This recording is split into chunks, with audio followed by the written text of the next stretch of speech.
పర్జన్యాదన్న సంభవ. అన్నం ఎక్కడి నుంచి వస్తుంది? వాటర్ నుంచి వస్తుంది. పర్జన్యం అంటే మేఘం, మేఘం ఇచ్చేది వాటర్. అక్కడ పర్జన్యం అంటే జలం అనే అర్థం కూడా ఉంది. జలంలోంచి జీవం వస్తుంది. పర్జన్యాదన్న సంభవ. తర్వాత యజ్ఞాద్భవతి పర్జన్యో యజ్ఞకర్మ సముద్భవ. యజ్ఞంలోంచి వాటర్ సాధ్యమవుతుంది. ఇది చాలా, దీన్ని ఈ ఒక్క ఫ్రేజ్ని ఎవరో ఇంటర్ప్రిట్ చేయలేకపోయారు.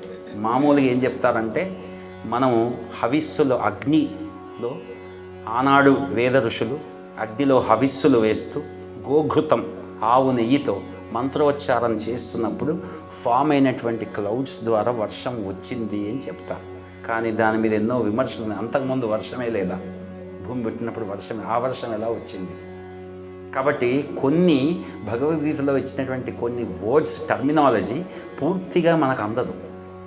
కాబట్టి ఇక్కడ యజ్ఞం అనేది కూడా మనం ఒప్పుకుంటూనే, యజ్ఞాద్భవతి పర్జన్య అనే మాటలో యజ్ఞ అంటే పరబ్రహ్మ అని కూడా ఉంది అర్థం.